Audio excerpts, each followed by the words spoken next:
radio have to offer with just the sound of your own voice. Ask for the one.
And welcome to, again, Friday Night Under the Lights. George Broadstreet, Joel Norris, Don Barnes, Ty Bailey with you tonight. And we've got a caller on the line. And I believe we have Tommy Barnett from JA. Yep. That's right, guys. How are y'all tonight? We're okay. How about you? Oh, I was telling Ty, it was a long night at the Brickyard for the Raider faithful. Well, give us the final of that. I saw a couple of different scores. What was the final score? Yeah, final was Hartfield Academy 38, JA 6. Okay, all right. Well, that's a surprise, is it not? Yeah, it was. Guys, kind of seemed like we kind of came out flat and very similar to the MRA game. Had a couple of shank punts early that Hartfield turned into 10 quick points. And to be honest with you guys, it just kind of snowballed from there. The Jeselowski kid, tailback, well, it kind of plays everywhere for Hartfield. He was just a one-man wrecking crew tonight. And, of course, the quarterback that transferred from Oxford, well, he can spin it. They just got a good team from top to bottom. They threw in a pick six of about 55 yards. And like I said, it was just kind of all Hartfield all night, and just kudos to those guys. They really brought it to the Raiders tonight. Now, what is JA's record now? 6-2. Okay, that's what I thought. Have the big rivalry next week. JA Prep. Of course, unfortunately, we lost our starting quarterback a couple weeks ago to concussion, and then had the backup go down tonight. I think a possible another concussion. So it's kind of the walking wounded right now. Well, Tommy, there's always, you're 6-2. That's not bad at all. But you've got a week to try to get ready for Prep. Where is that game? Is it in the Brickyard or is it at Prep? That'll be at Prep. Okay. All right, Tommy. Thanks so much for the report. We appreciate it, and thank you for joining us on Friday night. Thank you, guys. All right. Okay, well, that confirms it. Wow, Hartsfield with a 38-6 win. I can see Hartsfield winning that game, but the margin there not is by just that what much. surprises me. Yeah. I mean, let's give credit where credit is due. Hartfield has come a long way. Oh yeah. And they have painted some targets on some backs, and that was one of them. And one of the things that they really wanted to do was make a statement in Jackson. and beat some local teams. Well, tonight they stepped up and they took down a giant. Right, they sure did. Yeah. Well, congratulations to them. Yeah, and they're having a good season, and they got off to I think they had, I can't remember, was it PCS that beat them earlier on? There was a loss that you didn't expect them to take. Yeah, you can look it up. Yeah, but anyway, they obviously have sort of righted the ship, and looks like they'll be headed into a really big game next week against Prep, just down the road here a bit. Let me give you some other finals. Morton defeated Clarkdale 21-17. Ripley beat New Albany 31-28. This was a fourth quarter score. I had Hazelhurst was ahead of McGee 27-16. Mendenhall in the third quarter was ahead of Newton County by the score of 48-14. Mendenhall's having a really good year. There's just a lot of these schools kind of, not that far away that are really having good seasons. Here's an interesting game. Pass Christian edged Moss Point 21-20. I wish we could get Kerry back on the phone. I guess we will get him a little bit later. He may wait on Russ. He might, likes to talk to Russ. That's okay. But Picayune, he knows I still love him. Well, I know. Picayune was leading. Well, we all love Kerry. I mean, by the way, the Picayune was leading East Central 28-10 in the fourth quarter. You weren't here, but this was I think it was last week that Kerry sent us a picture, and I've forgotten which school it was, and I'm not meaning to put down the school, but somehow or other, in the press box they put it like a mesh, like instead of a window, it was like a mesh covering over the window. And it was like looking through a screen door. I mean, at a ball game. And he took a picture of it. And it was just I can imagine how. Down there on the coast, I'm assuming it was on the coast. It was one of the coast schools. I mean, you probably want the anti-mosquito. Well, maybe so, but I mean, anywhere in Mississippi there was no way to kind of get around it. And he was having a hard time. He said it was like 3 hours of looking through, that, and it was kind of nerve-wracking to say the least. Wayne County defeated Brookhaven 26-16. We reported this one earlier. Speaking of which, we got Kerry. We got Kerry on the phone. Hang on, we got to get him established, but he does. I see him ringing in. Okay. Well, he probably heard me tell that story. And so he wants to confirm it. He wants to confirm it. Brandon defeated Petal 32-7. We gave that score earlier, but that's worth noting. Brandon continues to roll. Yeah. Ocean Springs rolled last night. They won their game by a big margin. Olive Branch is having a good year. They defeated Horn Lake 30-7. DeSoto Central defeated Center Hill by the score of 15-12. Again, Terry defeated Pearl 22-10. Well, we got to talk to Greg Flynn later, but hats off to Terry. I mean, they're having a good season. They are having a good season. Pearl's just beyond. Pearl is, they're just struggling. Yeah, they're struggling. They're young, but they're struggling. Let's hit line 2 and see if we can get Kerry Metzler on the phone. All right. All right, joining us now. I think we've got him here. Hey, how you doing, Kerry Metzler? Hey, guys. How y'all doing? We're good. How about you, buddy? Man, it was great to be at home tonight, sitting back in my old cozy spot. I could see and had a fun time watching Maroon Tide play tonight. It's good to be back in Lee Triplett Stadium at Rising Medical Associates Field. So, big one tonight. Unbeaten East Central came calling on Maroon Tide. Maroon Tide 6-0 in the year, 2-0 in region. East Central 5-0, 2-0 region. Two teams that is the old saying. Of course, it's a cliche, but I can't think a slobber knocker. I mean, it was two teams that got after each other tonight. Coach Stogner, first comment he made in the post game, he said, "That's real man football right there," and it was indeed. That just got after them. But Maroon Tide got the best of East Central night, 28-10. But boy, I tell you what, it was a nip and tuck first half in this ball game. Two very well coached teams, two quality teams. Talk a little bit about the fact that so many games were played last night down there on the coast. What was going on with that?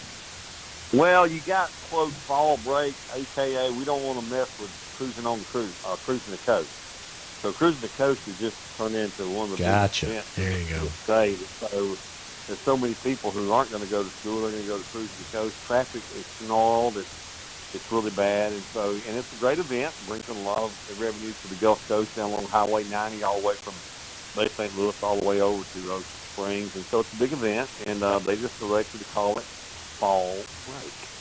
All right. Fantastic. So anyway, but that's what was going on there in that. But Maroon Tide tonight played without junior quarterback Brady Robinson.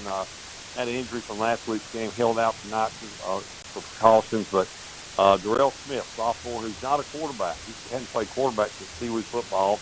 He's our wing back. He'll be the feature back probably next year, the year after. Plays wing back for us, does a really good job, backup quarterback. He comes in and plays quarterback tonight. 2 touchdown runs tonight, long runs at that. I might say long runs. And he ended up with 10 rushes for 161 yards. Also completed 1 pass out of 2 thrown for 33 yards. And he's electric. And he came in tonight under a very tough situation and played extremely well for tonight. Of course, the Maroon Tide, as I've said many weeks, they kind of hang their hat on this defense. This defense, once again tonight, played lights out. East Central scored a touchdown there early in the game on the 35-yard touchdown pass. But for the most part, the Maroon Tide defense did a really good job tonight. Opportunistic offense, nothing over the top, just some big plays. Dowdell had a long touchdown run. And, of course, I talked about the 2 runs that gripped the blade from the quarterback position and tied up. They come out there with a big win in front of a big crowd tonight. Sounds like a fun night for you down there on the coast. We do appreciate you calling in and checking with us. We got some calls stacking up on us, so we're going to go catch those, brothers. Good to hear your voice. God bless you. Y'all guys be good, be safe. Thanks, Kerry. Appreciate Thanks, Kerry. that. Appreciate it. All right, let's go to John Weaver's got some coverage for us on MRA. Hey, John, how you doing tonight, man? Doing great, guys. You know, we played PCS in Hattiesburg tonight, came away with a 42-14 victory. So it's 3-0 for the district, in the district now for MRA. How are they feeling? How are they? Who? How are MRA? Yeah. How you guys? How you guys for the 3-0? That's pretty good for you, right? You'll take that. See, so being in the driver's seat's a good thing. All right. We go out of conference next week with Magnolia Heights, and then we finish up with Park Lane at home, and then we go to Hartfield. So you heard about what happened. You heard about what happened with Hartfield and JA tonight, yeah? We heard a little bit on the field. Tell me the final. It was 38 to 6 Hartfield. Wow. Yeah. Wow. Big flip over there, and like I said, there was an opportunity that Hartfield would win that game. We just didn't think it would be by that margin. Yeah, and then you look at PCS, who beat Hartfield 14-7 at Hartfield. I mean, it's going to be interesting these next 3 weeks because Prep JA play each other this week coming up. We're out of conference. I don't know who Hartfield has. I don't know who. I think PCS plays Park Lane this coming up week 2, I think. Don't quote me on that. But it's going to shake out. 6A is going to shake out and be something special. All right, my friend. Well, we're coming up on a break here, so we're going to have to let you run. We'll talk with you next week. Hope you guys have an easy week next week in Magnolia Heights, but just a little bit of time for you guys to catch your breath and get ready for some more conference play. Appreciate you calling in tonight, John. Yes, sir. Thank you. All right. Got Danny Davis holding. I got Jared Schatz holding. Reed Vance is also on the line. We're going to take a quick break, and we'll be back and catch them on the other side. So you guys stay with us. The Friday Night Under the Lights rolling on another Friday night, week 7. We'll be back in just a minute here on Friday Night Under the Lights.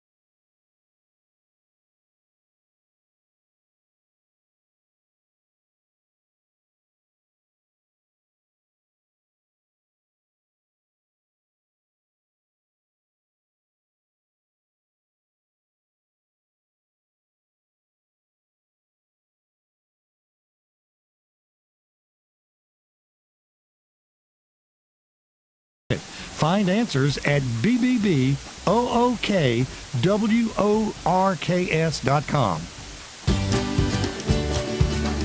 Humor, stories, news, music. Our weekend lineup has it all. Tune in to enjoy the relaxed sound of the weekends. on MPB Think Radio. With Cricket Wireless, you can connect the whole family with service backed by Cricket's network. Find all of Cricket's services at cricketwireless.com. Smile, you're on Cricket. If you're print impaired, MPB's radio reading service is here for you. Our dedicated team of volunteers bring the world of news and entertainment to you. For information and to see if you qualify, call us at 601-432-6301. Tonight's Friday Night Under the Lights is made possible by Credit Concepts. The last several years have been tough, but we've made it. Has your credit? More information at creditconcepts.com. Credit Concepts with 2 Ks. This is MPB Think Radio. Mississippi is our mission.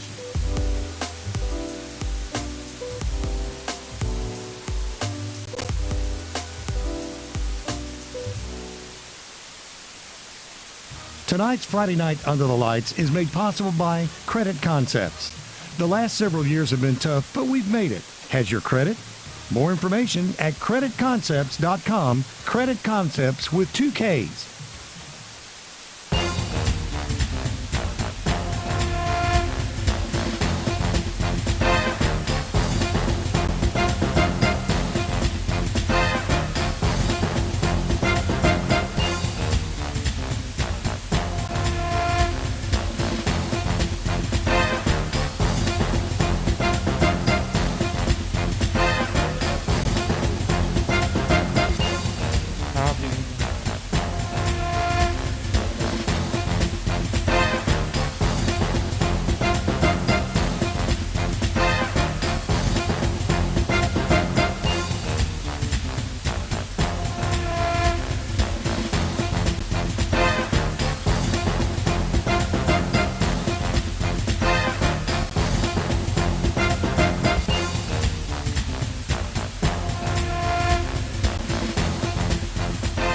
Welcome back, everyone, to Friday Night Under the Lights.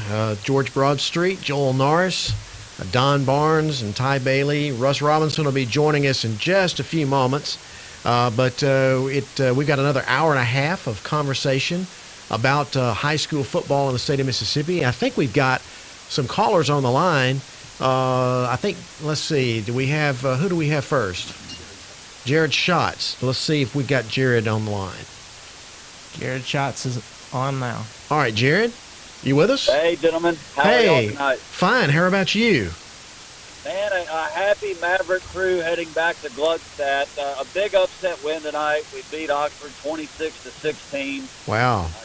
Dominant effort, guys. We actually blocked the first 2 punts of the night for Oxford. One of those we turned over. The second one went out of the back of the end zone for a safety. And basically just rode that wave the rest of the game, 23-6 at halftime. Final score was 26-16. We really got after the quarterback tonight. Had 10 sacks on Oxford tonight. We knocked the quarterback out of the ball game, and they brought the backup in. But defensively, we were lights out. We were really good in all 3 phases. Well, that's a big win for Germantown, and we talk about this all the time. But it's really hard to describe how difficult in that division, in 6A, how difficult every week is. So every win is sort of precious, and especially one on the road like that at Oxford. That's a huge win for Germantown. Oh, yeah, guys. I would say it's one of the biggest in this program's history. The program's a little over 10 years old now. Mac Howard was selected, the Oxford quarterback, of the Mississippi-Alabama All-Star game, and a fine young man, but he is not going to forget Germantown anytime soon. We were in the backfield all night. Big win. Russ Mitchell's in his first year at Germantown as the head coach, his first head coaching gig, and he's just focused. He wouldn't even talk to our sideline reporter because they had such a good lead. They were playing so well. He just marched off to the locker room to get his message across. He really is laser focused. I think he's a great fit at Germantown. A huge win for the program tonight. And what's Germantown's record now? Well, now overall they are 4-3, but they're 2-1 in the district. They've got Grenada coming in next week. Okay. Jared, thank you so much for the report. We'll look forward to talking to you again next Friday night. Absolutely. Thank you, guys. Talk to you soon. All right. Thank you. All right, who else do we have? Noah? We have Harold, Danny Davis, and Reed Vance. All right, let's go to Danny if we don't mind. You got Danny there? Danny's on. All right, Danny. This is George Broad Street. Tell us, George. Man, tell us what happened tonight in Madison. Well, the Clinton Airs, they had that big 35-27 win over Starkville last week. And, the Airs just don't get a lot of publicity. They were unranked. Went up to Madison Central, the number 2 team in the state. They hadn't won at Jaguar Stadium since the days when you had a quarterback running back named Cam Akers. Yeah. So they haven't won in that stadium since 2016. And Clinton's down 17-9 at the half. And in the second half, the Airs outscore Madison Central 29-14. Time of possession in this game, 32 minutes for the Airs, 16 minutes for the Jaguars, and Clinton had 433 yards offense. They punted one time. Wow. They obviously they ran the ball effectively. Yes, Jacoby Calvin had like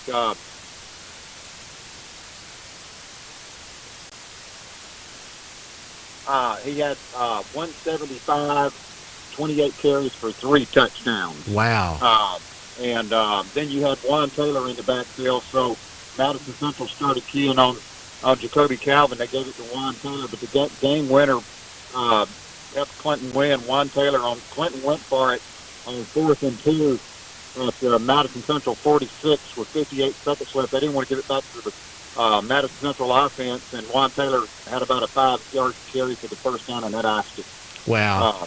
But Jordan Backey, the Clinton quarterback, had a long run for a touchdown and like a 45-yard pass to Deshaun Malone for a touchdown. So Clinton was balanced. They were hitting on all cylinders tonight in that second half. Well, now that makes the Airs, I believe, 4-2. Who do they have next Friday night? Well, they got Oxford on the road. They've never played at Oxford before. And then you got Grenada at home, which is playing very well, and then Tupelo on the road. Wow. And then Jackson Murrah. So, it's tough. Region 2 6A is tough, but that's a big-time win for that program, George. They've had many storied games in Madison Central, and that's a big-time win for the Arrows. It absolutely is. That's one you can, every win, as I was talking a moment ago with Jared Schatz from Germantown, every win in that district is precious. It is, and to beat Starkville in Madison Central back-to-back is a tough feat for anyone. Wow, that really is. That's impressive. So a healthy group of Clinton Airs on their way back to Clinton from Jaguar Stadium to Jungle, and got to make a long trip to Oxford next week, and just hope we can keep it going. All right, Danny, thanks for the report. We appreciate you calling in. Thank you, George. Okay. All right. Okay, Noah, who we have up? We have Harold and Reed Vance. All right, let's go to Harold. Harold, tell me who you're calling in for. Paddle. Okay. All right. I should know that. The game tonight, you had Brandon. Brandon's a pretty good football team. They are, George. Yeah, from what I heard on the radio, they're a good ball club. I mean, we're the first quarter, nothing. And both defenses were, the defensive side of the ball is playing their hearts out. And it's something that then they're 19-7 at the half. And like they said with Brandon only has not allowed a lot of points this year. Mm-hmm. So, I believe Brandon will probably go on and win it, but it's a game of throwing up in the air because Oak Grove and Meridian has Brandon next. So Meridian has Brandon in Meridian next week, and then Brandon goes to Oak Grove the following week. Right. So you don't know what can happen. But we've got Northwest Rankin for homecoming next week. Yeah, Northwest Rankin has improved a lot. They have improved. It's going to be interesting to see what happens with this homecoming night for the Petal Panthers. And I keep saying this every week about our coaching staff. Coaching staff's fantastic. They're doing a job. They're working with these kids and getting them ready every week. We got a great staff of administrators here for this school district. you don't know what these people put out on the line for this city, and how Matt, as the superintendent, has done with his ways of running the school district. Right. Wendy is AD, and then you got Robert Knight and a lot of the other great guys. They're just fantastic. This town is just a fantastic place to live. But like I said, next week's homecoming, and then we got I think we'll have Warren Central, and then Cary and one more. And we'll go to Meridian the week after that. Okay. So, all right. Well, Harold, it'll be interesting to see what happens, guys. Yeah, absolutely. Well, thank you for calling in and giving us that report. Appreciate it. We'll talk to you next Friday night, okay? We'll talk to you next Friday night, All guys. right. Thank you. All right. Thank you. That was Brandon, a 32-7 winner over Petal tonight. Brandon just continues to roll. All right, Noah, who we got next? Got Reed still? Yes, Reed Vance. All right, let's go to Reed Vance. Reed is calling in for the Warren Central Vikings. Reed, tell me what happened tonight. George, we had a great football game out in Rankin County as Warren Central bounced back from their loss to Brandon last week, and they defeated Northwest Rankin 35-28. Vikings got an 11-point lead in the first quarter, and really every time they tried to stretch the lead, they couldn't. And Cougars kept bouncing back, kept it within 11 the whole ball game before it finally wound up being a 10-point margin. Eric Collins had a couple of touchdowns. Trey Hall had a couple of touchdowns for the Vikings. Northwest Rankin has got a good football team, too. They've got a young running back in Dylan Lewis, who's very tough to bring down. He averaged over 130 yards coming in, and I think he probably got that tonight. Northwest Rankin does have a good ball club. They are much improved. They've got a little tougher road to hoe. They dropped to 2-1 of the conference now, or 2-1 of the region, and they've got 4 games left. Last 2 are Brandon and Oak Grove. Warren Central has already played Brandon and Oak Grove, and they've got 4 games left. They'll be at Pearl next week. I think Pearl took one on the chin tonight at home. Yes, they did. And so Warren Central's they are now 2-1 in district play, having beaten Oak Grove and lost to Brandon. And so, not that it's going to be easy the rest of the way, but their roadblocks are, I think, a little smaller, and they're playing some pretty good football right now. What was the final score? Oh, I'm sorry, 35-28. Okay, that's what I thought it was. Totally buried the lead, George. No. That's fine. That's what I had, and I thought I heard you say they won by 10, but they did win by 7 points. 35-28 was the final score. So they're now 5-1 and 2-1 in the region, and Northwest Rankin is. I shouldn't have said that. I think it's 2-4 and 2-1 in the region. Okay. Right now, it was really good ball game.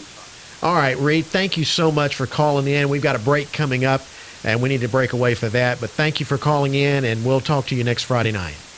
You bet. Good night, guys. All right, Reed Vance calling in for the Warren Central Vikings. They win tonight over Northwest Rankin 35-28. We've got another segment coming up in this hour, and Russ Robinson hopefully will be joining us in just a moment. He's wiping his hands in there. I don't know why. But anyway, we've got more Friday Night Under the Lights coming up in just a few moments. Tonight's Friday Night Under the Lights is made possible by Malone Roofing. At Malone Roofing, we're more than just roofers. More information at ecmalone.com. Join MPB and the Moth for a free screening of the award-winning Walter Anderson, The Extraordinary Life and Art of the Islander, on October 7th in the Art Garden at the Mississippi Museum of Art. Come at 5:30 for food trucks, a cash bar, and a DJ set by DJ Java. The Moth's pop-up porch will be there too. Stay for the film at 7, a captivating story about one of Mississippi's greatest treasures. Details and register at mpbonline.org/artfilm. Tonight's Friday Night Under the Lights is made possible by Fast Corporate Credit. These days, there are so many questions about corporate credit. Find answers at bbbooorks.com.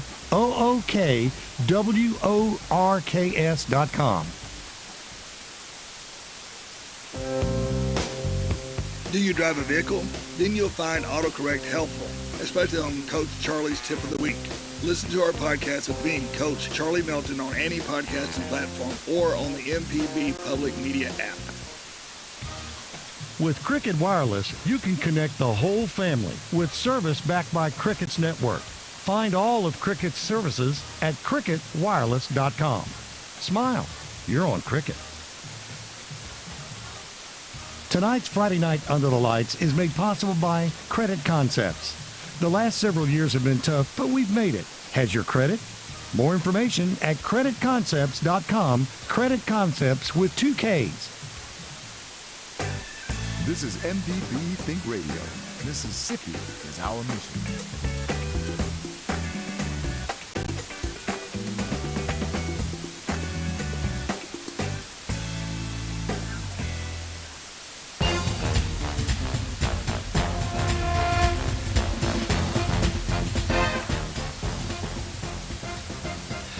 Welcome back to Friday Night Under the Lights. Russ Robinson with you on this Friday, along with George Broadstreet. Joel Norris is here. Noah is actually trying to fill in for Chris tonight. Right. And doing a good job. Big thanks to Don for coming in and start. This has been a crazy night, to be sure. Well, I was going to say, I know it's your show, but we're going to dock you because you're an hour late at least. And I deserve the docking. But then so do the officials at the game that I called because they weren't there. But anyway, long and short of it is, Prep was able to ease out a victory 70-20 over Yazoo City. Right, but listen, that Yazoo City team, they've got 2 guys in the receivers that if they get in back of your defensive guys, bye. Yeah. So at one point they had 317 yards in the air, 4 yards on the ground. Mm-hmm. They wind up the game with 320 yards in the air and 19 yards on the ground. So they tried to go back to the ground game in the second half. Probably didn't work out. Right. But anyway, it's. I hear it's been a crazy night. Crazy night. I've been trying. It was a really good report by Reed Vance a moment ago about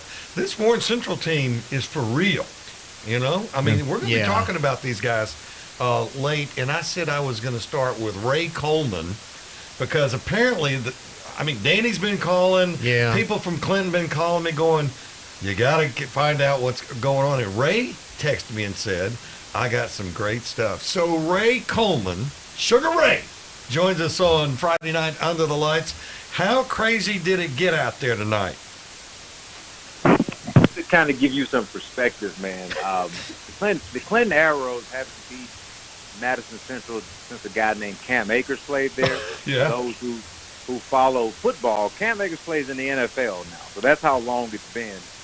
Well, tonight they exercised those demons, man. They did. They won 38-31 on the road in Madison. No. Jaguars, back and forth. A really, really highly contested matchup, man. It was fun to watch. It really was, guys. You know me, I've seen a lot in my years of being able to cover sports, being blessed to cover the Arrows now for 5 years. It's been tough to watch them beat teams but not get over the hump. Mm-hmm. And to watch these young men who are 16 and 17 years old today, the last time they beat the school, they were in, 5th grade. 5th grade, yeah. Right. So that's what I mean by, the special moment for these young men that they had after the game to be able to hug with their coaches and their teammates. Yeah. It means that much to them. But more importantly, guys, they're 3-0 in Region 2-6A now. They're sitting at the top. And again, Ray, it's one of those situations where that preseason is so brutal for Clinton and Brandon and all of these teams that by the time you get, you do get to start the season over. You mentioned that the other day. And it's about winning the games you need to win to get to the playoffs. But here's my question. There has been a hunt for a quarterback at Clinton. Have you found one? So let me tell you, man, and I want to give this young man his props because so often you'll hear me on the broadcast. I'm very honest about what I see. Yep. And Jordan Batiste has been a young man who has struggled at times, but tonight, guys, he came through for his team in a major way. They went for it on 3 4th downs in that game. And 2 of those came on his arm, 4th and 8, 4th and 3, and he made it a point to put that thing on the money when they needed him most. He had 210 yards of offense. He had a spectacular 30-plus yard touchdown run where I thought he was sacked for 5 yards. I thought he had fumbled at one point. I thought he was out of bounds. All of that ended with a touchdown to put his team up for good. You know what I mean? So, like, that's the type of game that he had. And, again, to watch him play against a team that school had not beaten in 7 years, to watch him flourish the way that he did tonight, it's really special to see. And I give Jordan Battie all the credit in the world because he has earned the right now to be not only the leader of that team but a star in that team. And I'll tell you something else. Judd Boswell's name is going to have to be swirling around for Coach of the Year because he has brought this team a long way since August. Yeah, man, look, and, to start things off, we lost against Ocean Springs. That's a really good team down there on the coast. Right. We lost to Brandon by a touchdown. 35-28 was that final. Well, they're still undefeated.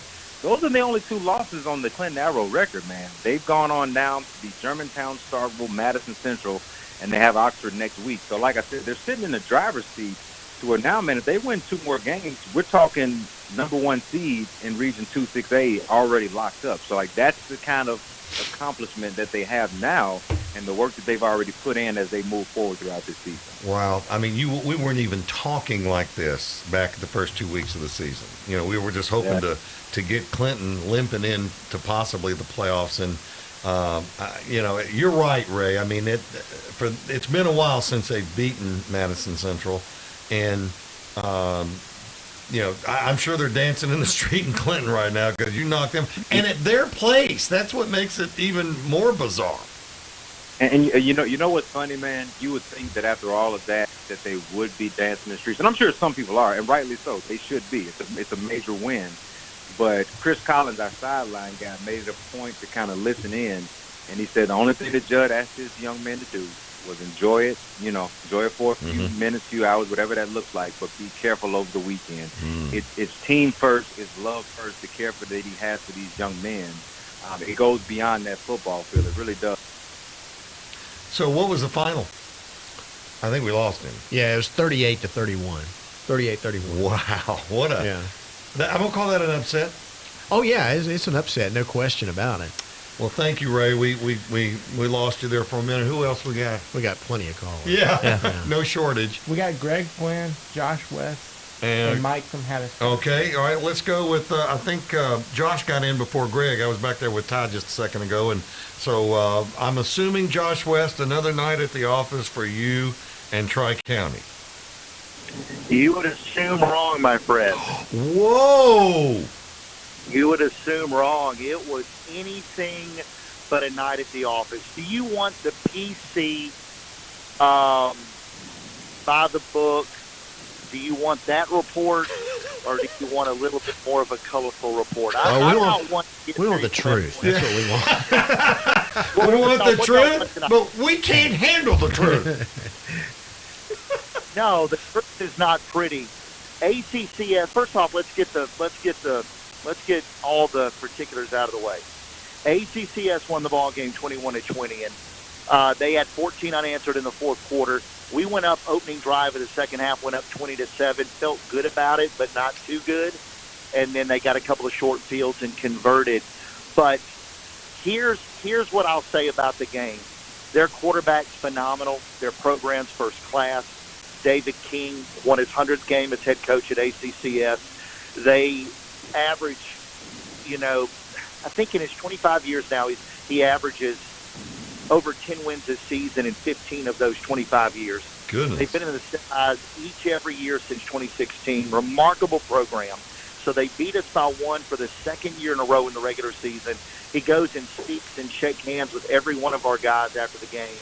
Hats off to their program, their kids. So much respect between the two programs. Now, here's where I'll sum up our entire night in one statement. All right. ACCS kicked the ball off to us late in the ball game. The ball is spotted at the 35-yard line. We were stopped shy of the 45. We were stopped shy of the 45-yard line by a half a yard, and they measured for it.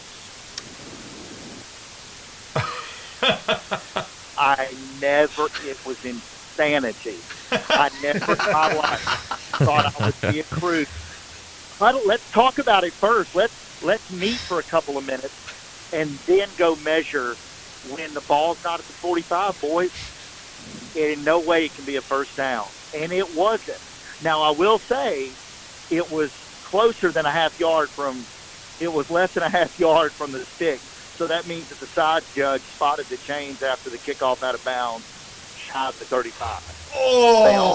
What would they have done had we gotten it? Well, so, first of all, it should never have been measured. Secondly, what if we'd have gotten it? I'll just say there were a lot more calls like that tonight. And, man, I hate to say that because, man, there's got to be grace and there's got to be mercy, and everybody's human. But I also know that my pastor in recovery says this: the greatest act of grace that God ever showed him was revealing his sin. And man, we've got to be held accountable. We've got to do better, and we can't be tolerant of other people. We have asked tolerance with grace in our churches and in our culture, and we've got to start holding people accountable, and we've got to do better. And I want to hold myself accountable and do better. And I'm being nice, Russ. This is as nice as I can talk about that game. If you want to know how many calls were missed in that game, you talk to Tri-County people. Wow. And it was down there, right? I obviously was down there. I started up with saying that they measured for a ball that was out of bounds on the kickoff, shy of the 45 on fourth down, and they measured for it. And they had a meeting and decided to measure for it. That tells you everything you need to know. Wow. So this is the first loss of the year for Tri-County. First loss of the year. And look, I mean, it is what it is. And take nothing away from ACCS, class program, class coach, class players, made plays. Man, Taylor, the quarterback, extended drives. They're a tremendous football team. Either one of those teams are capable of winning that game by 2 touchdowns. There's a good chance those teams will meet again in the semifinals. Mm-hmm. I shouldn't be so frustrated about it, but you just want the game to be all about the kids and all about the game. And when it's not all about the kids and all about the game, it was frustrated. And as a radio guy, I can't just sit back and let the pictures tell the story. So I feel like that I sucked tonight. I felt like I was bad. And I'm like, so I'm just sick. I'm just going home sick to my stomach. And I'm just, again, ACCS was first class, coaches first class. It was 2 really, really good football teams that played tonight. And I just hope that if anybody has a shoe they got to put on and wear it, get better, do better, and come out and be better next week. That's it in the nutshell. Go get you some Bromo Seltzer, and we will talk to you next week. All right, thanks. Thanks, Josh. I just wish he didn't have an opinion one way or the other. You know, and that's one of the best guys in the business at calling ball games. I'm telling you. Well, we got a lot of folks on the line. We're glad that they're here. We got Greg Flynn's coming up. Has Kerry Metro been on yet? Yeah, he was. He's already been on. Because, you know, Kerry likes Kerry can't stay up this night. night. I was going to say, he's got his warm milk and he's headed to the bed, so he's all right. We're going to take a timeout. Boy, do we have a good second half of the show for you tonight. Big thanks to MPB Think Radio for handling us tonight when we had some audio issues. You can always count on MPB and Jason Klein. We'll be back in a moment.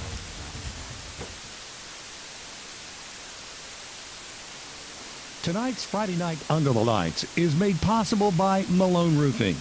At Malone Roofing, we're more than just roofers.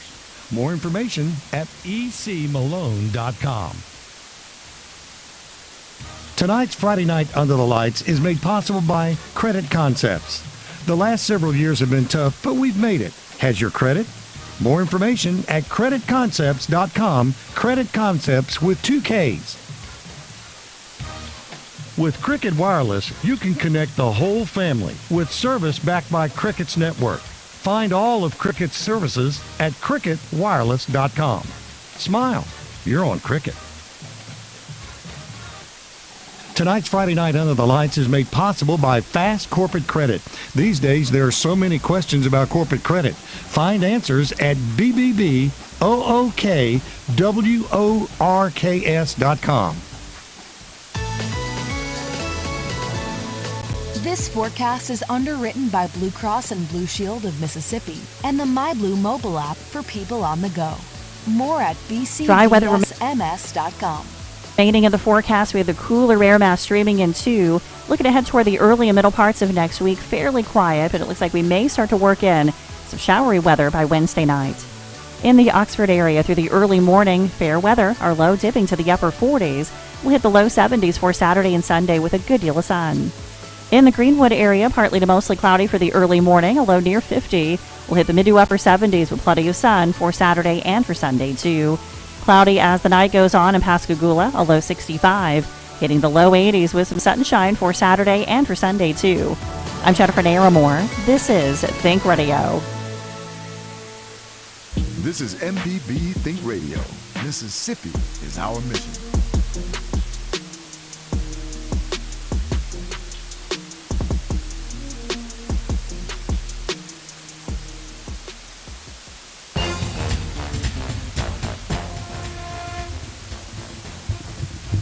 Welcome back to Friday Night Under the Lights. Hey, got a big announcement here before we get to Greg. We normally stop our show the semifinal product, okay? Right. And this year, of course, Mississippi Public Broadcasting is carrying the games on radio, all the championship games. Okay. So you're going to hear them wherever you are throughout the state because you hear this show wherever you are throughout the state. But a new addition this year is that, Friday Night Under the Lights Productions always does the Miss Al game, Mississippi Alabama All-Star game, and the Mississippi All-Star game. And Jason Klein and I have discussed it, and MPB is going to carry both of those games. Wow. Statewide. Wow. Yeah. We're very, very excited about that. And I had several people this week when I was out and about talking, and they were saying that they listened to the show, and a lot of them were listening on radio, obviously, because they're on their way home.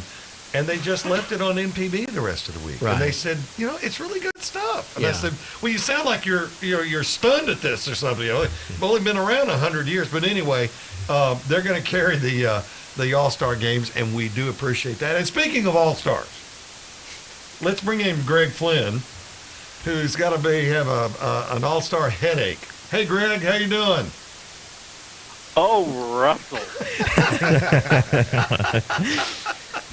Not good? Do you remember when you were young and your voice was changing and your joints would hurt as your bones were growing? Yes. And it just was painful. Yes. Right? Yeah. That's the Pro Pirate. What's going on? Well, it's youth. Coaches don't like to talk about youth, and they don't like to use it as an excuse. Certainly not halfway through a season, but it's just a growing pains is the best way to explain it. I mean, you're starting a freshman quarterback who is going to be great one day. You have a defense that is very, very young, and that's the only way to explain, the last 2 weeks to get blown out by Meridian, and then to lose at home to Terry tonight, 22-10. It's just, it is growing pains, and it's painful, and you have to overcome it, but you have to learn from it. And it's, I was talking to a couple of the kids after the game tonight, and it's like you have two choices. You can curl up in a ball and feel sorry for yourself, or you can battle through every single day and get a little bit better. Correct. For the future. And that is exactly where they stand today. You have kids that can either quit, yep, or you have kids that are going to battle through, and that's what high school football teaches you, is to be better as young men. Football teaches you that, but it's bigger than that.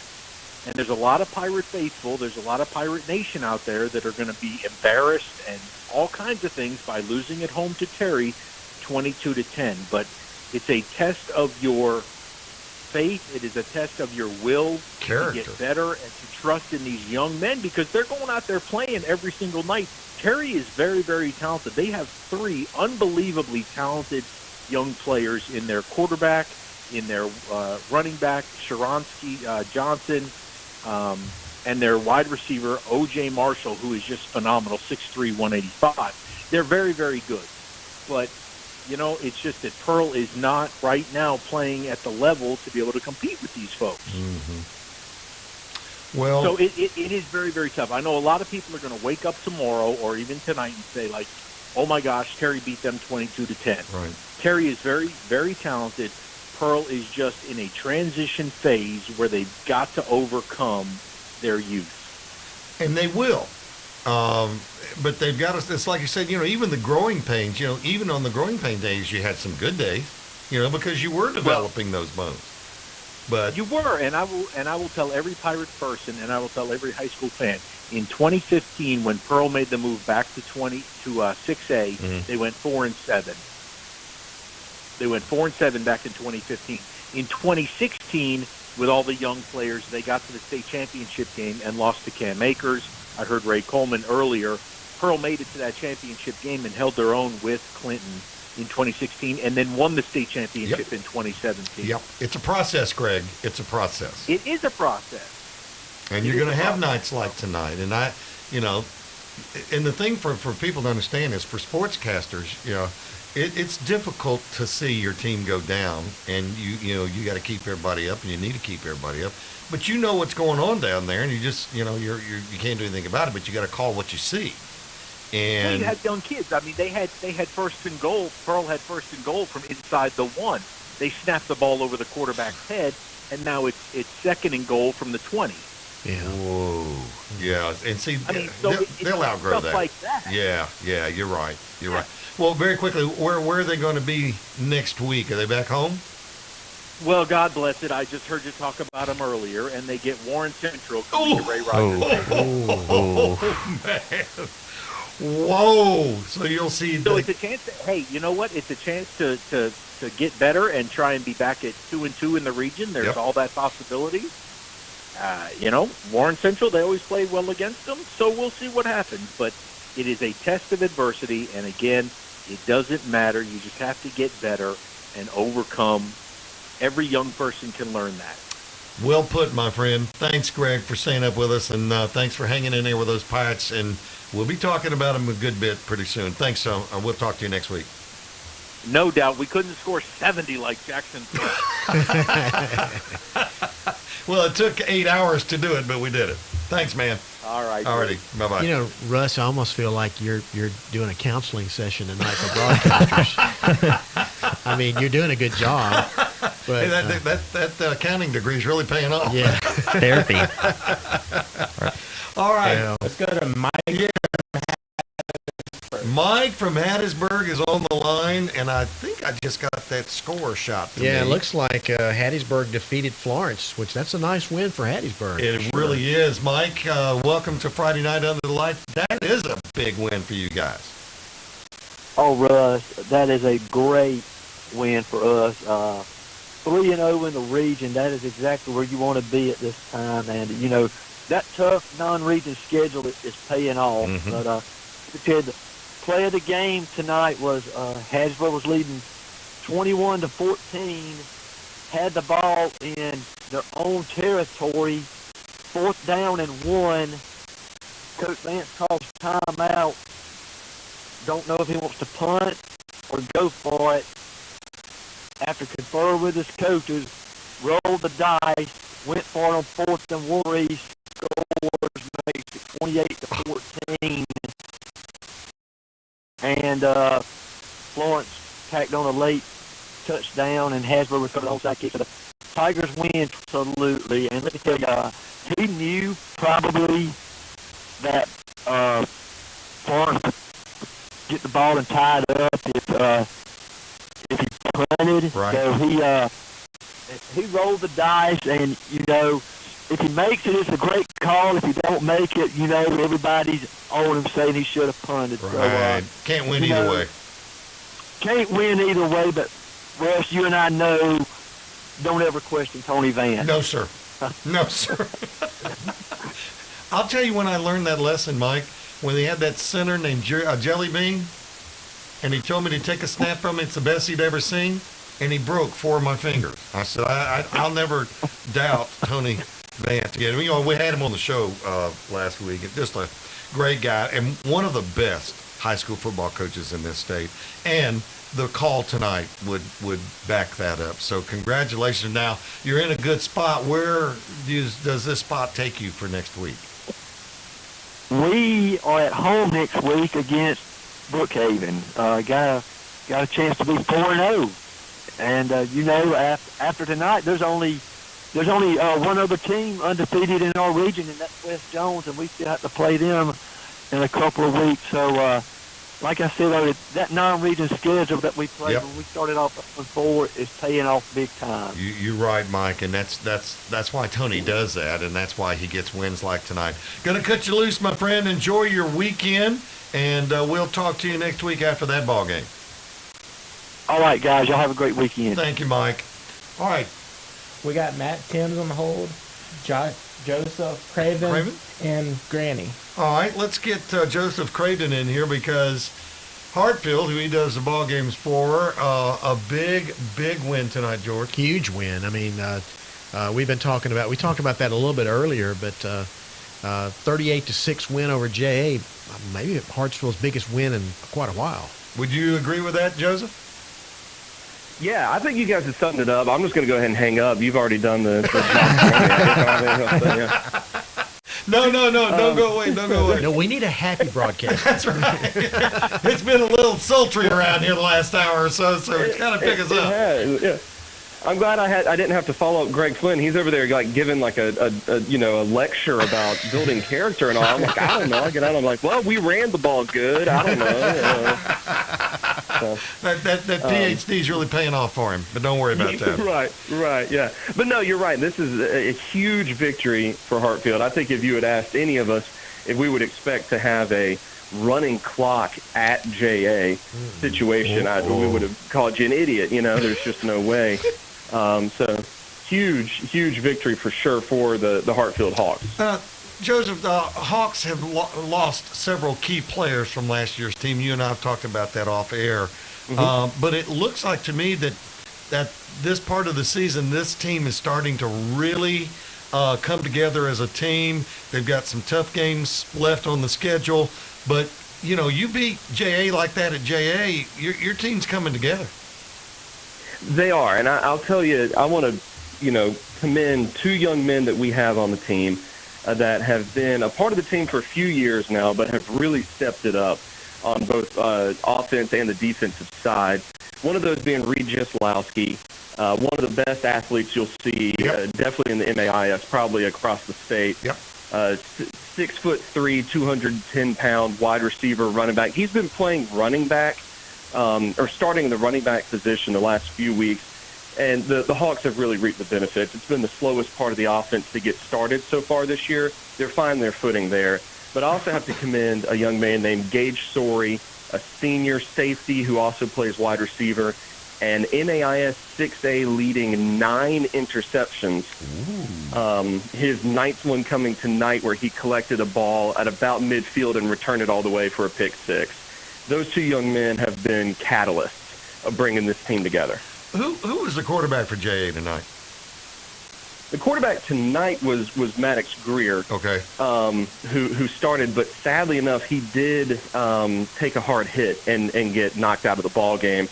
So JA did have to, for the second half in particular, play with a third-string quarterback or play a lot out of the Wildcat formation. So unfortunate for JA because Greer was already second stringer who was stepping in because of injury, and then to have him knocked out, you hate to see it for sure.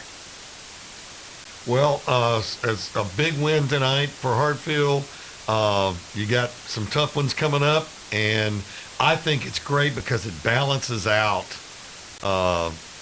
that part of the MAIS in the 6A. And I don't know if you've heard, there was a rumor floating around today that we're going to make a change. There is going to be a change in 6A. Have you heard anything about that? I think I know what you're talking about, but I don't want to sound dumb, so I'm going to let you say it. No, I'm not going to say it because don't put that off on me, pal. No, I heard that Park Lane is moving down to 5A and Madison St. Joe's moving up. Is that what you've heard? Yes, that's exactly what I heard. We had an opportunity to talk with some of our friends over at JA.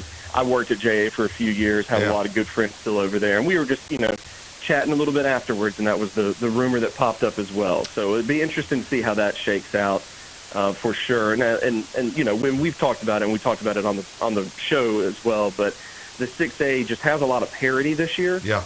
Yeah. And I think Hartfield having to go up against Jackson Prep and MRA to end the season gives us an opportunity, from a Hawks point of view, to go up against, who are the kind of the clear-cut top dogs in 6A right now. Right. At best we can tell, and wrap things up. So it'll be interesting, and then to see what might be going on with the realignment, I guess is the term for that. Well, I tell you what, Joseph, Park Lane and all. I like it because it gives us another away game that's only 25 minutes from where we are. So I know. That's what I told my broadcast partner today. I love having an away game at JA. I'm a Jackson resident, and I love having an away game at JA that's closer to my house than our home games. Than your home games are. Yeah. That is great. Well, Joseph, we appreciate you being a part of our show on Friday night, and this Hartfield program is one that's really catching steam and doing well. And of course, I know your headmaster David Horner over there, and he just does a great job. The whole school does, and I appreciate you taking time out to be with us on Friday night. Well, I love it. I mean, I'm not trying to make it sound weird or anything, but Friday night under the lights has been around most of my life in some form or fashion. So for me, kind of always having this show kind of be in the background on Friday nights, it's kind of an honor to be able to get to call in and give you all updates. So I appreciate the invitation to do this. I look forward to it post game every week. Well, you do a great job, Joseph, and we really, really appreciate it. Say hello to your brother for me. I sure will. Okay, bro. Thanks so much, man. We'll talk to you next week. We're going to take a time out. We still got people on the phone. We got people that we got to get to. We got the second hour. Brandon Shields is going to be on tonight for the first time this year. Jeff Hager from the Gulf Coast. We got the Crazy Eights coming up with Joel Norris, and he has a coach tonight. And then in our WSN Live Coach's Corner tonight is Doug Goodwin from Jackson Prep. We'll take a time out and be back with more in a moment.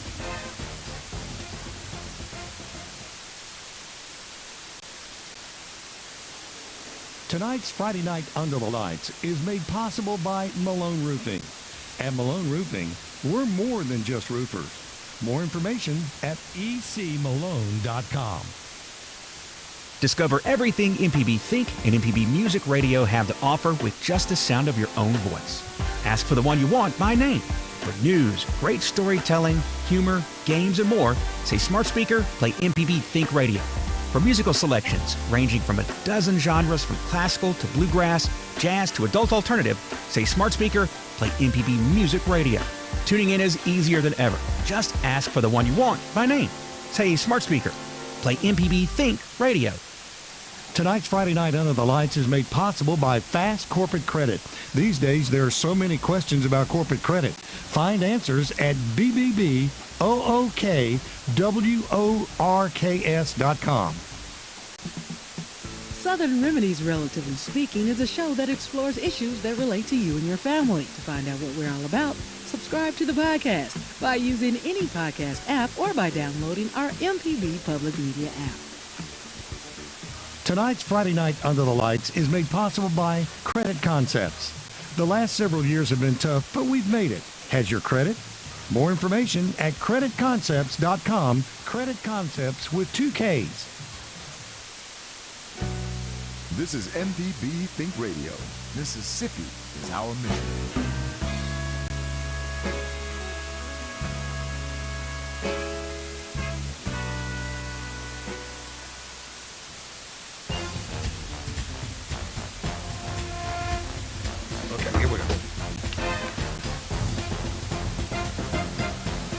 Welcome back to Friday Night Under the Lights. Big thanks to Noah Crow tonight, who's sitting in the seat that Chris Saxton normally handles. Chris is under the weather tonight, and we certainly wish him well and get him back in the studio. Jason Klein is producing for MPB tonight, and Ty Bailey is on the phone tonight, and we're getting a lot of calls on the phone tonight. We really thank you for those calls. And I think we're going to Granny, right? Yep. Somewhere in Mount Pleasant, Mississippi, where we don't even know where that is, Granny is there and has this report. Where in the world are you? I was in Heidelberg tonight watching Stringer play, and I kind of feel like Greg Flynn does right now.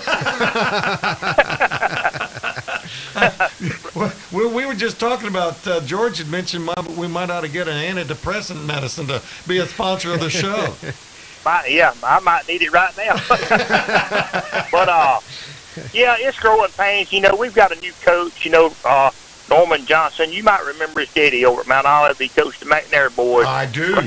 Raymond Johnson. Yes, sir. Yes, sir. So this guy's bound to know some football. You would think. Yeah. And, the highlight for Stringer was they intercepted a pass and run it back 90 yards for a touchdown. It was 28-0 at halftime. Heidelberg was up, and Stringer cut it back. They cut it back to 34-20.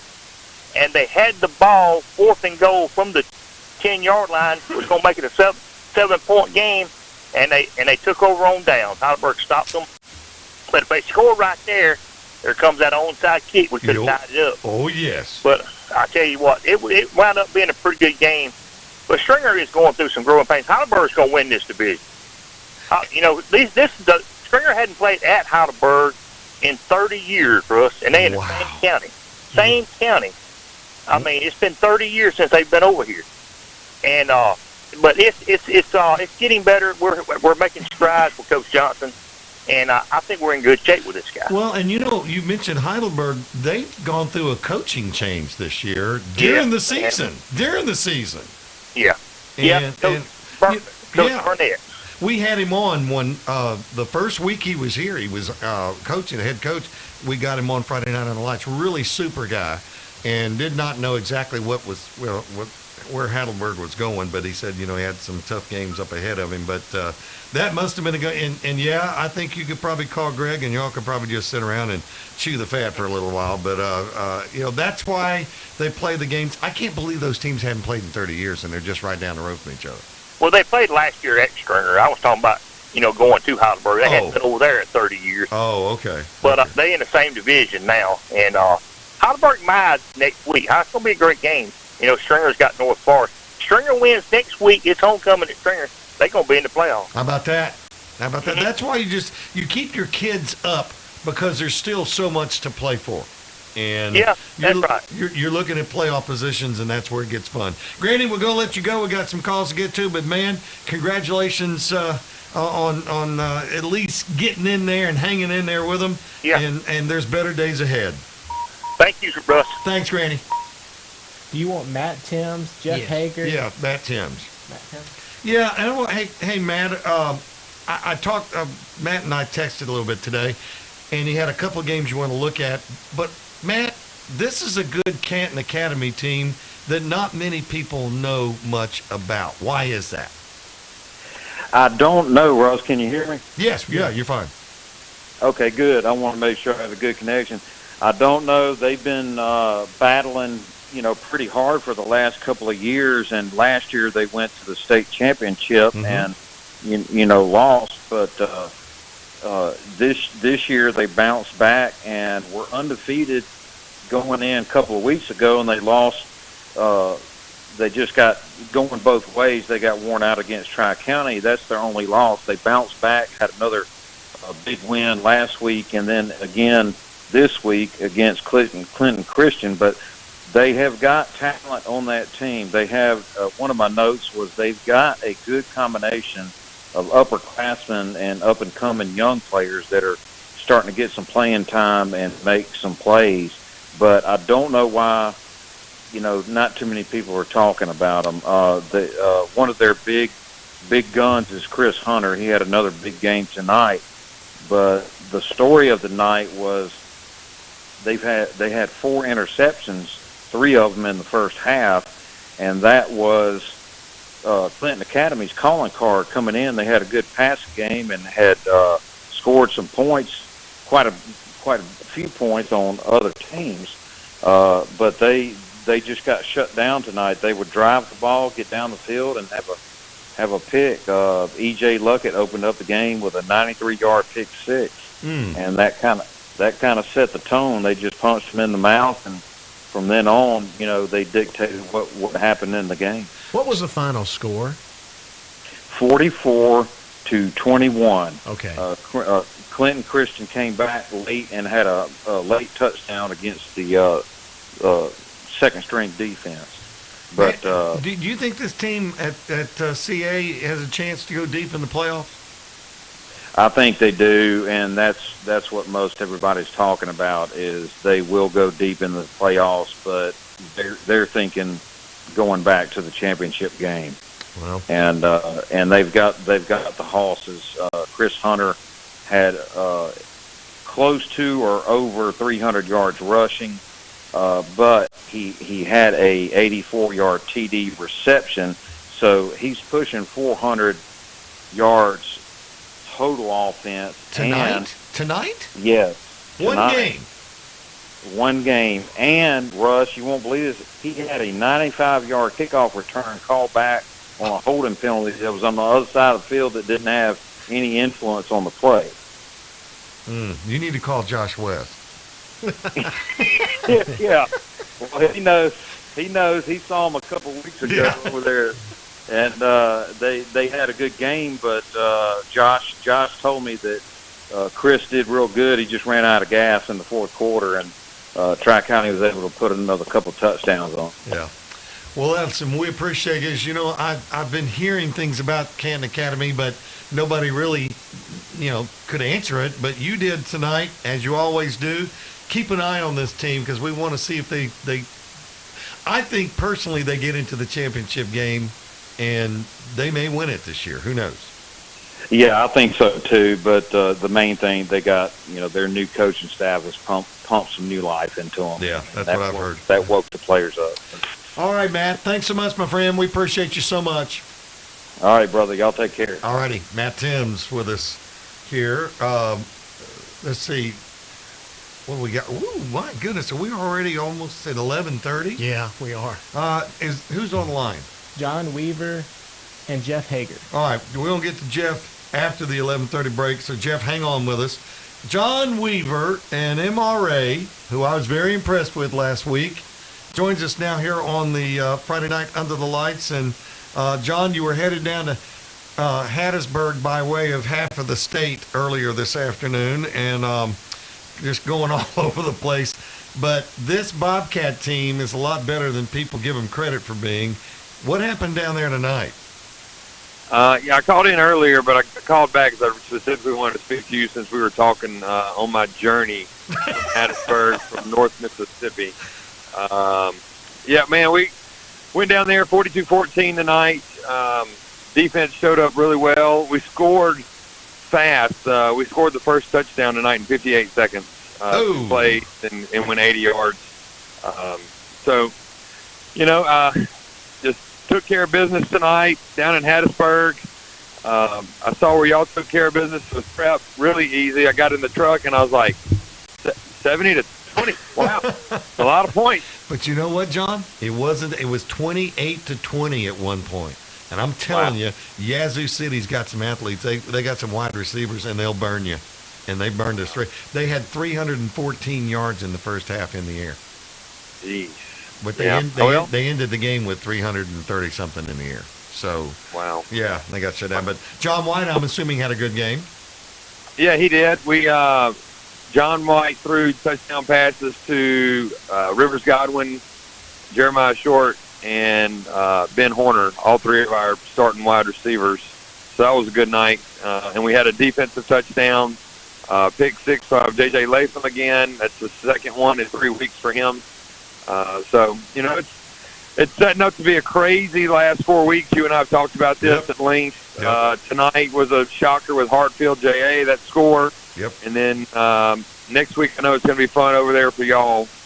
That J Prep rivalry it goes way back. So it'll way be back.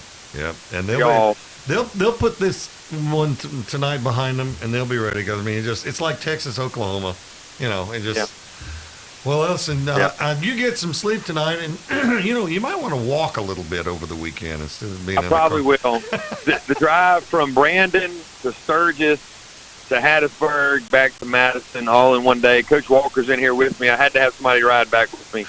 But for the guys, I just want to give a shout-out, especially to Doug Branning, who lost his life on Monday. Long-time public school guy, but finished his career in the MIS with Tallulah, and then was the head of school at Porter's Chapel. Lived every day and made every day count. And that's my challenge to coaches as they go throughout the rest of the football season, and career or whatever the school year, is that Muhammad Ali quote of "Don't count the days, make the days count." My challenge to coaches is go make the days count and invest in the youth that we have, and make the days count every day for them. Well, and you certainly do that on your own, John. Thank you so much, and enjoy your weekend. Get some rest, and we'll talk to you next week, my friend. Thanks, Russ. Alrighty. We up against the break, aren't we? Yeah, we sure are. Noah's over there screaming at me, so let's take a time out. We got so much left on this show. Joel Norris and his Crazy Eights are on deck, along with Jeff Hager, who's going to talk to us about the Gulf Coast scores tonight. We'll take a time out and be back with more Friday Night Under the Lights in a moment.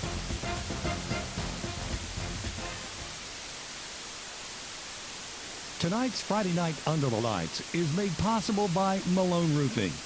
At Malone Roofing, we're more than just roofers. More information at ecmalone.com. Tonight's Friday Night Under the Lights is made possible by Credit Concepts. The last several years have been tough, but we've made it. Has your credit? More information at creditconcepts.com. Credit Concepts with 2 Ks.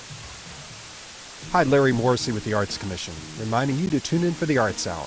We have in-depth conversations with Mississippi artists, writers, musicians, and other creatives.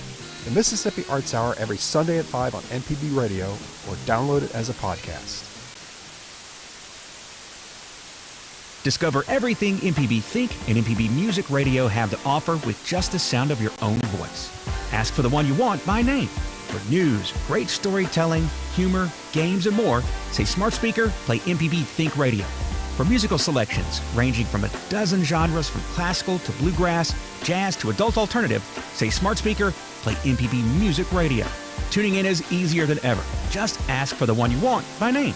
Say Smart Speaker, play MPB Think Radio. Fast Corporate Credit LLC is a supporter of America's small business community. We assist with business credit, COVID-19 business relief packages, and strategic planning. More information at www.fastcorporatecredit.com. With Cricket Wireless, you can connect the whole family with service backed by Cricket's network. Find all of Cricket's services at cricketwireless.com. Smile, you're on Cricket. This is MPB Think Radio. Mississippi is our mission.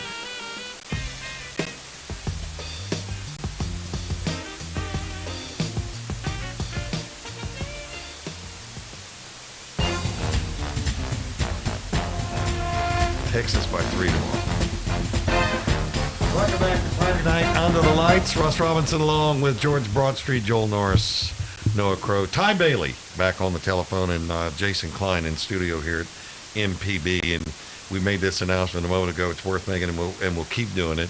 Is that MPB is going to carry the Mississippi-Alabama All-Star Game with us this year, and also the Mississippi All-Star Game down on the Gulf Coast. And the Miss Al game is back in Alabama this year. So, but from the talent that I saw at the press conference, which FNUTL carried Wednesday morning, I think we got a really good shot. I mean, we've got a lot of talent on the team. A lot of it's going to come from the Gulf Coast, and one of the guys is that quarterback at Ocean Springs. I got to see him this week, Jeff Hager, and I tell you, the guy's as good as advertised. And I was kind of thinking yesterday, I was like, man, I need to call into the show, and it was a Thursday, so I figured we're not here on Thursday, Jeff. I figured as much. What happened on the coast tonight? Well, tonight, we got a little Dante Dowdell action. He had about a 60-yard touchdown in the first quarter. I was at Picayune, and you can't sleep on East Central. This team will, it'll be between them and Gaucher, maybe Van Cleve for that second home game in that Region 4 5A, but Picayune answering the call here against East Central, who held them to a 2-touchdown spread last year, and this year it was 28-10 in favor of Picayune, but Picayune pitching a shutout in the second half. So it's just, you talk about the offense, and then at the end of the day, it's always the defense. It seems like it just really, puts the nail in the coffin. So very tough there. And then we got us to Poplarville for the first time since week 1 when Picayune beat Poplarville 21-7. since then, Poplarville now 6-0. They knocked off Lawrence County 47-18 tonight, and over their last 6 games have just absolutely steamrolled people. Combined score of 272-34 over the last 6 weeks. Good grief! Wow, man, that's an amazing stat. Outside of those that you mentioned on Van Cleve and Gaucher, how are the other teams on the Gulf Coast playing this year? The Long Beaches and the Pass Christians, etc. Well, now, you mentioned Long Beach, so I don't know if somebody played a prank, but Max Preps, I kid you not, said that Long Beach won 117-6 tonight, which was not what happened. So I don't know if somebody pulled a prank. We saw that. Well, this is the anniversary, by the way, of Georgia Tech beating Cumberland College 222-0. Wow. Yeah. I guess not quite that big, but yeah. So a lot of people thought I was at that game, Jeff. It was back in the 1900s. Oh man. Well, yeah. So I guess to answer your question, though, I mean, things are starting to shake out now. I mean, you're starting to see that West Harrison is one of the best stories. I mean, they're 1 win away from tying, their all-time program record for wins, and yet they still might be right on the doorstep there behind, Van Cleve, East Central, Gaucher, and Picayune in that Region 4-5A, which is, that's about as stacked as you can get. Yep. And then in 6A, obviously Ocean Springs, Gulfport kind of seems to be separating themselves as that number 2. And then you've got a ton of teams that are going to be fighting for that 3-4 seed. I mean, Biloxi, they put up 28 points on Ocean Springs, who had only allowed 26 points all year coming in, so they look pretty good. And Hancock and St. Martin are improved, and D'Iberville had a huge win yesterday, 44-37 on the road in double overtime over Pascagoula. So, there's going to be a lot of interesting tiebreaker scenarios, I think, come the end of the season. Wow. What was the real final score in that Long Beach game? So that was 48-14 PRC winning, which is, I'm assuming that's correct, because the other one just doesn't sound real. No. We're getting close to Halloween. We get a lot of those calls, but we chase them down because people like you are there, and you find out them for us. Hey, listen, we're going to run. We're going to get an 8-man report in here, and we appreciate everything that you do for us, Jeff, and you help make this show completed from getting those reports down on the Gulf Coast. Absolutely. And real quick, I think you remember last year I got hit in the noggin there with a football in the, you mentioned the All-Star games. Right. So I'll try not to let that happen again this year. Okay. I'll try to make sure it doesn't happen. How's that? All right. Thanks, Jeff. We appreciate you, brother. All right. It is time for those crazy eights. And Joel Norris, who I got to tell you, a lot of folks listening to your podcast. Yeah. A lot of people following 8-man football that never have before. Russ, he's a guru. He's a guru. At 3 years with 8-man, he's a guru already. Yeah, absolutely. Sits on a mountain on Tuesday. No, Wednesdays, yes. You said it, guru. I didn't say that. I'll leave it at y'all. It's a little strong, but go ahead and use it. All right, let's tell us about the Crazy Eights. Tell us what happened around, and then you've got a special head coach on tonight. Yes, I do. So let's just kick it off with an obvious. North Sunflower Academy, they're 8-0. They won tonight again. They won big. It was 56-6 against Calhoun Academy, a district game. And I'm going to tell you about a team that can compete with North Sunflower Academy. Just hang in there. So Porter's Chapel got upset tonight. That was my big upset tonight. Prentice Christian surprised them tonight, 42-6. So not a surprise. That's a nightmare. Yeah, it is a nightmare. We can be nice about it. Surprise. It is a nightmare, but it's a surprise. Wow. Yeah. Prairie View Academy beat Sharkey's Aquino Academy 84-56. That's a high score right there. 84-56. 84-56. Defense was only a rumor. This is an interesting game. Riverdale Academy is rolling in 1A right now. They won tonight 28-20 against Southwest Louisiana Homeschool, a homeschool team playing 8-man. Football team. It is a league, the Association of Christian Educators of Louisiana, the ACEL League. All right, your assignment for next week is to get the skinny on that league. Oh, yeah, I need to for sure. Tensas Academies are still rolling in 1A. They beat Briarfield Academy 52-14. Newton County Academy beat Bensford Christians 64-54. Newton County Academy is the team that could probably compete with North Sunflower. They're 8-0. They're at the top of 2A right now. I could see them making it a game with North Sunflower right now. Lee Academy defeated Deer Creek, and Deer Creek's been rolling in 1A, but so is Lee Academy. Yeah. They defeated Deer Creek 52-20 tonight. Some other scores, we had Manchester Academy rolling, bouncing back after that loss against Tunica Academy. They defeated Columbus Christian Academy, who's also having a good year. They defeated them 47-18. Humphreys Academy defeated Marvel Academy 52-16. Tallulah Academy defeated Discovery Christian 54-14, coming off of a bye week. And then DeSoto defeated West Memphis Christian 58-16. And then the final score, Wilkinson County Christian Academy and Franklin Academy 66-44.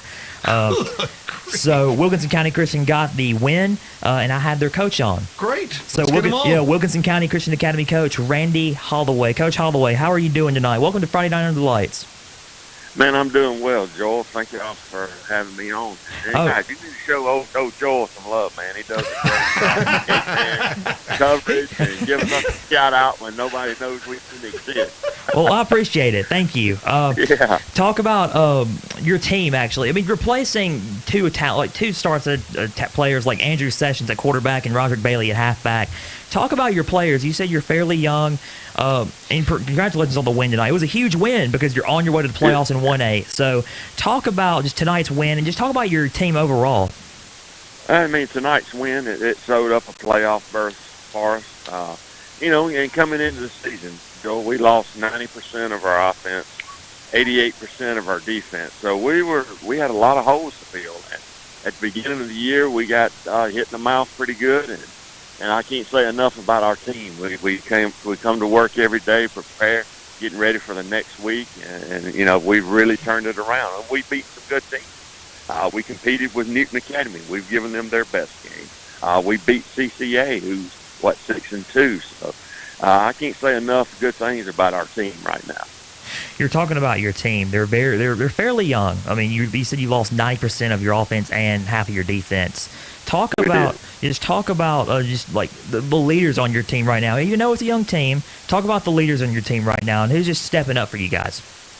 Well, our tailback, Ryan Fisher. Ryan's run for well over 1,000 yards this year, and probably scored 20 touchdowns. But I tell you, with his fullback lead blocker, Jack Orgeron, Jack's been terrorizing our linebackers on our little ISO and lead plays. Really open it up for Ryan. And I can't say enough about our offensive line. Our offensive line struggled early in the year, but we've really come back with, about 6 straight games that they played phenomenal, opening up holes, and we've taken advantage. And we went from, most 8-man teams, we try to play on the perimeter, but we've gotten foot to foot and got behind those big linemen, and we found success all of a sudden. Coach, this is Russ Robinson. I am really intrigued by the 8-man game because you play an 8-man football game like you'd play an 11-man football game. You just less the number of people. How do you approach on a game plan? It doesn't matter who you're playing, but how do you approach a game plan using just 8 players? Defensively, for a defensive coordinator, an 8-man, it's a nightmare. I mean, you got to hopefully you hold the trenches and match up man-to-man on the outside. And if they got fast receivers, that can pose a problem. And, that's what most 90% of the teams try to do is play on the perimeter with the speed. Coach, you play Riverdale Academy next Friday. Talk about just this matchup. It's a tough one. I mean, you've been battling through adversity all season this year. This is probably going to be a tough one. But you believe in your team, and your team is believing right now. You've gotten win after win after win right now. Talk about this game coming up next week. Guys, I mean, this is a huge game. The best thing about this game is we'll have them at home. They're the ones that have to travel almost 4 hours. And the confidence of our team that we got going on right now, I mean, I like our chances. I really do. I love the heart, and I love the team, just the heart and spirit overall about your team, Coach. I mean, you do a great job with your program, and just congratulations on the win tonight. Coach, thanks for joining us here on Friday Night Under the Lights. I really appreciate you. Okay, thank you, Joel. Thank you for having us. Go Rams. Thank you. Great. That was Coach Randy Holloway from Wilkinson County Christian. I'll tell you, that's a tough deal. I mean, you get, like he said, that's why you see all these 80s and 70s scores. Yeah. You know, it's tough for a defense to cover. Now, Dr. Dave, we're going to talk to him in the last segment tonight. He's working with you on a new page for Crazy Eights, and he's going to, I don't know, superimpose or something, the real field dimensions for eight man, so that people will know and understand the game. 80 yards and 40 yards of width for the 8-man field, except when you go to the Brickyard, because that is when the championship games are. That is the first taste of a 100-yard field that you can get right there for 8-man. All the tongues are dragging at halftime. So, hey, we're going to duck out of here and take a timeout. When we come back, we're going to go to the WSN Live Coach's Corner, where tonight Coach Doug Goodwin from Jackson Prep will join us. We'll take a timeout and be back in a moment.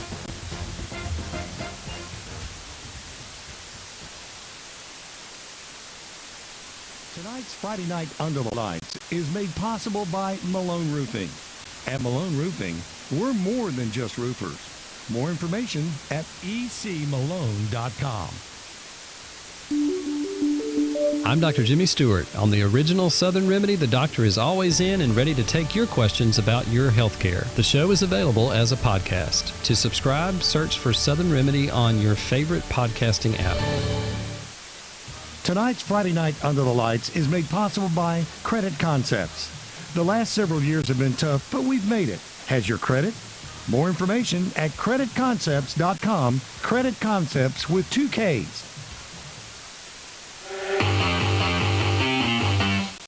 Time for Coach Charlie's Tip of the Week. Tip of the week would be, let me help save you some money on working on your cars. Please contribute to MPB. You can contribute anytime to support the great information you hear on MPB. Use the MPB Public Media app or donate now from mpbonline.org. Autocorrect is heard over the air Thursdays at 10 a.m. and Saturdays at 11 or on our app. With Cricket Wireless, you can connect the whole family with service backed by Cricket's network. Find all of Cricket's services at cricketwireless.com. Smile. You're on Cricket. Tonight's Friday Night Under the Lights is made possible by Fast Corporate Credit. These days, there are so many questions about corporate credit. Find answers at bbboookworks.com. What can you do with the MPB radio app? Listen live, hear local news, view the schedule, make a contribution, listen to shows on demand, and interact with social media. Get the app for your smartphone now. This is MPB Think Radio. Mississippi is our mission.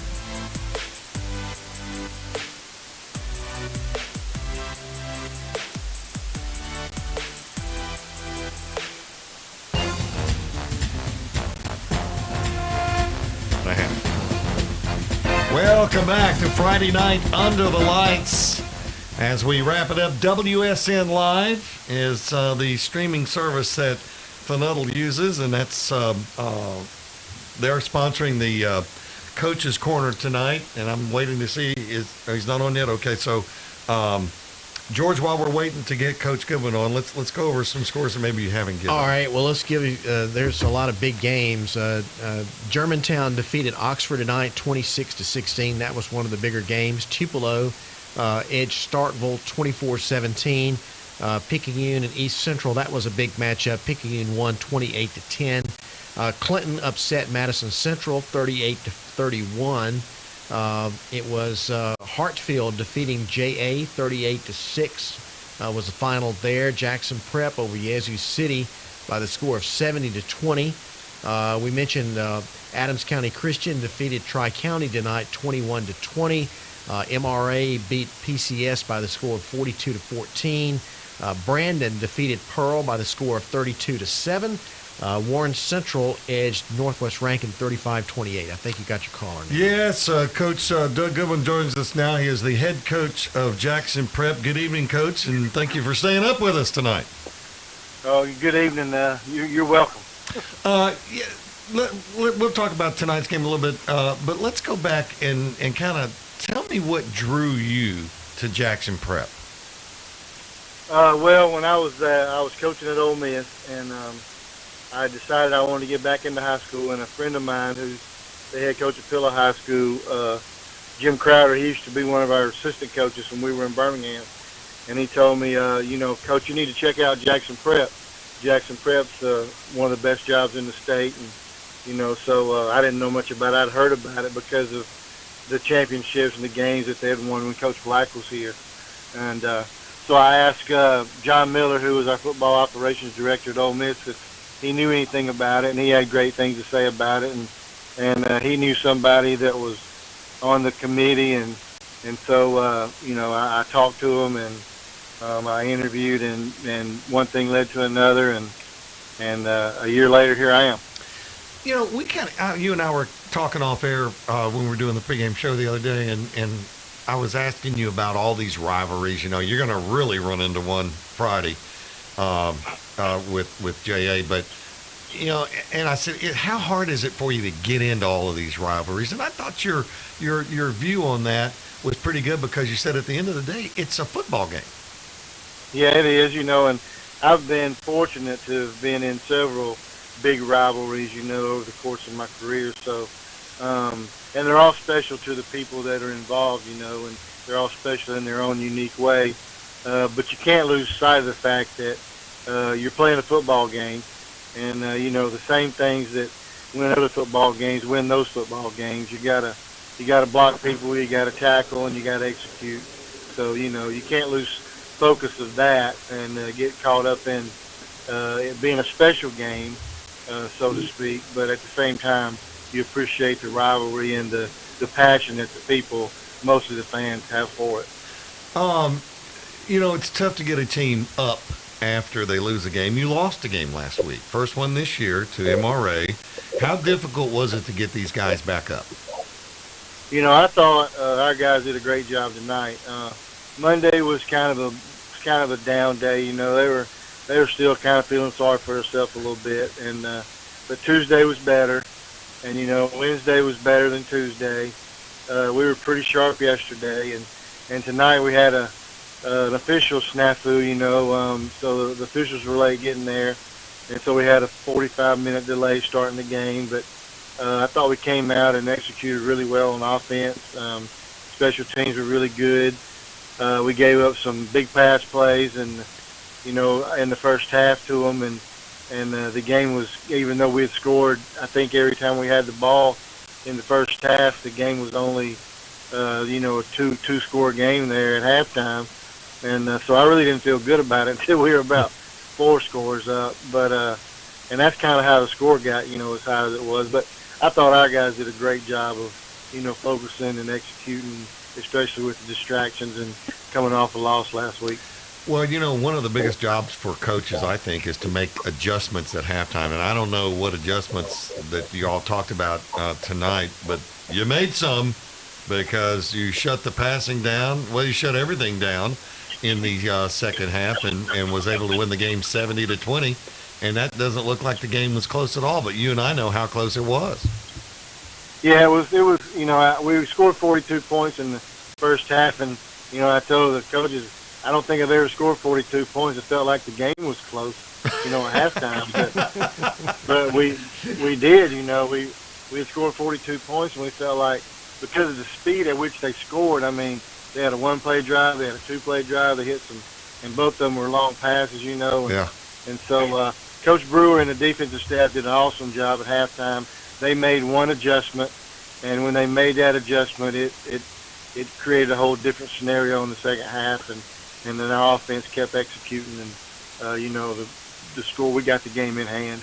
Yeah, and you got some young players in, and that was good. All right, now you've got a really tough stretch of games coming up now. You've got J.A. Hartfield, and then Presbyterian Christian. PCF. Yeah, down in Hattiesburg. Obviously, to be a number 1 seed, you're going to have some help. But the playoffs are what any coach wants to get into, and especially that number 1 and 2 seed, because you got to bye the first week. Yeah, that's right. I mean, we're looking forward to playing all these teams. It's my first time to play JA, and I know it's a great rivalry, just like MRA was last week. And we're looking forward to playing the game, and we'll just take it one game at a time. we'll try to beat JA next week, and then after that one's over, we'll turn our attention to Hartfield and to PCS. But yeah, we need to win all three of them to get that number 2 seed. Or if somebody were to upset MRA and we could, one or two is basically the same thing in this way this league's set up. So, we need to win all three of those games to be that 2 seed and get that bye. Well, you lost a good running back last week, but you found 2 good ones tonight.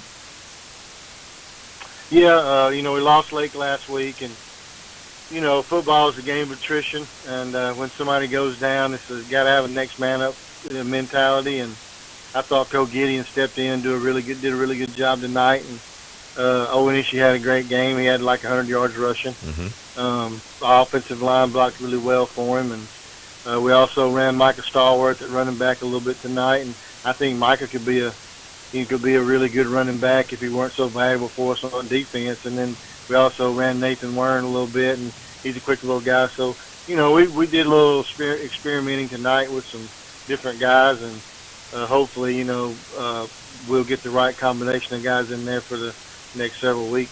Well, Nathan Wern's he's a shifter, isn't he? Goes back. He's a quick little guy. I tell you what, he almost ran a kickoff back for a touchdown. He did. And he ran the ball probably 5 or 6 times in a row there. And we called timeout to get all the young guys in the game, make sure we played everybody on offense, and he was looking for a water bottle. I watched him. In fact, I think I mentioned to Kevin, I said, I wonder how many plays in a row Nathan's going to run. He's got to make up for the first 4 weeks of the season, I guess, get the stats. That's right. He came out late. What was your feeling about that? He came out to football late. In a normal situation, I probably wouldn't allow a guy to come out like that. But, the situation being what it was last year, and so many of those guys coming off that season under those circumstances, and, unsure about whether or not they wanted to play this year, and it being our first year, I just felt like, if a guy wants to come out and, the season we were probably into the 3rd game or so, then why not let him, I took this job because I want to have an influence on high school kids again, and hopefully a positive one. And if they're not out there, we can't have influence on them. So I thought, it would benefit us and him for him to come out and play football with us. And the same with Matthew Murley. He came out late after the first game or so, and the same with him. This is about developing high school players into people that the best people that they can be, and hopefully having a positive influence. And so that's why I felt like it was the right thing to do. The new head football coach at Jackson Prep, Doug Goodwin. And Coach, we appreciate you staying up with us tonight. Congratulations on the win tonight, and look forward to seeing what Prep does the rest of the way. All right, thank y'all very much. All righty. That's kind of put a bow on this. We're going to bring Dr. Dave in. Dave, are you there? I'm here, guys. And, how cold is it? Go home. How cold is it? It's about 41 right now, guys. It's colder than that in the bunker. That's right. No heat. Bring your coat. This is Dave. You're working on the website, and there's a lot of new exciting things that you're trying to do. And touch on a little bit about this 8-man coverage that you want to do with Joel. Well, the first thing, to me, football is the most cerebral game there is, no matter how many big, tough people are playing it. And one of those things is just what is the whole aspects of the 8-man game in terms of physical size, the number of players on the team, the positions that they play, the formations that they run.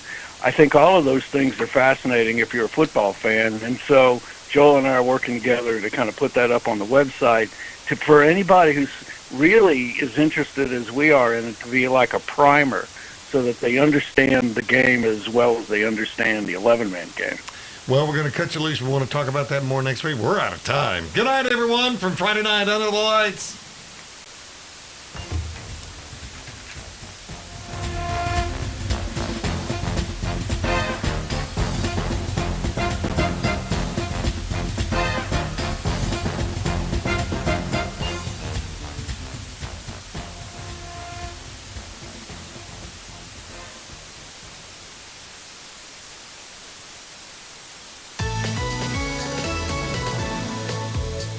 This forecast is underwritten by Blue Cross and Blue Shield of Mississippi, providing health and wellness tips on their Facebook page. Cold front has pushed through, high pressure building back in, bone dry weather in the forecast across the state of Mississippi for the entire weekend and even into early next week with some much cooler weather streaming in too. You're really going to feel that difference the further north that you go. We are dipping into the upper 40s for tonight in Tupelo.